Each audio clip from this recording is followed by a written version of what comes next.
नगर परिषद आणि नगरपंचायत निवडणुकीसाठी मतदान प्रक्रिया पूर्ण, मतमोजणी पुढे ढकलली। त्यामुळे निकाल आता थेट 21 डिसेंबरला। मुंबई हायकोर्टाच्या नागपूर खंडपीठाचा हा निर्णय। ईव्हीएमच्या स्ट्रॉंग रूम बाहेर राजकीय पक्षांना पहारा देण्याची मुभा। निवडणूक आयोगाकडून परवानगी। ईव्हीएममध्ये छेडछाड केली जात असल्याचा काही राजकीय पक्षांचा आरोप।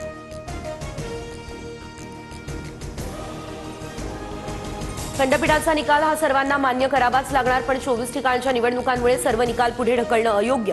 कोर्टाच्या निकालावरती फडणवीसांचं हे भाष्य।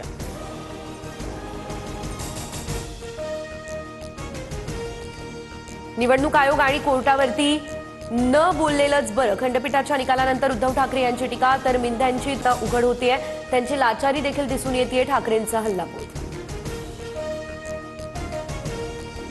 हायकोर्टाच्या निर्णयाविरोधात सरकार सुप्रीम कोर्टामध्ये जाणार, हसन मुश्रीफ यांचं वक्तव्य। त्यामुळे निवडणुकांचा निकाल 21 डिसेंबरच्या आधीही लागू शकतो, मुश्रीफांचं विधान।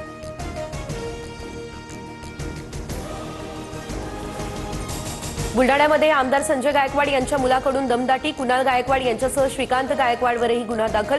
बोगस मतदाराला पळून जाण्यासाठी मदत केल्याचा काँग्रेसचा आरोप।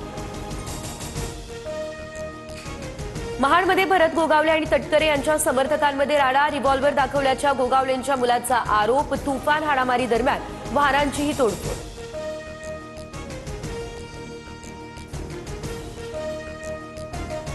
मुक्ताईनगरच्या मतदान केंद्रावरती मोठा गोंधळ। भाजप आणि शिंदेच्या सेनेत शाब्दिक वादातून हाणामारी। शिंदेचे आमदार आणि त्यांच्या कार्यकर्त्यांनी मारहाण केल्याचा भाजप पदाधिकाऱ्यांचा आरोप।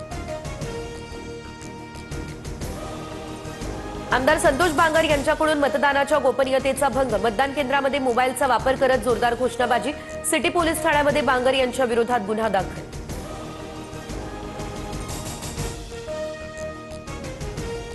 एकनाथ शिंदे यांनी मालवणमध्ये पैशांच्या बॅगा आणल्या। वैभव नाईक यांच्याकडून पैसे वाटपाचा आरोप, तर प्रचारात अनेक दिवस व्यस्त असल्यानं कपड्यांच्या बॅगा असतात। नाईकांना उदय सामंत यांचं उत्तर। एनआयए चीफ सदानंद दाते यांची राज्याचे पोलीस महासंचालक म्हणून नियुक्ती होण्याची दाट शक्यता। दातेंना एनआयएमधून कार्यमुक्त करण्यासाठी राज्य सरकारकडून केंद्राला प्रस्ताव केला, अशी सूत्रांची माहिती।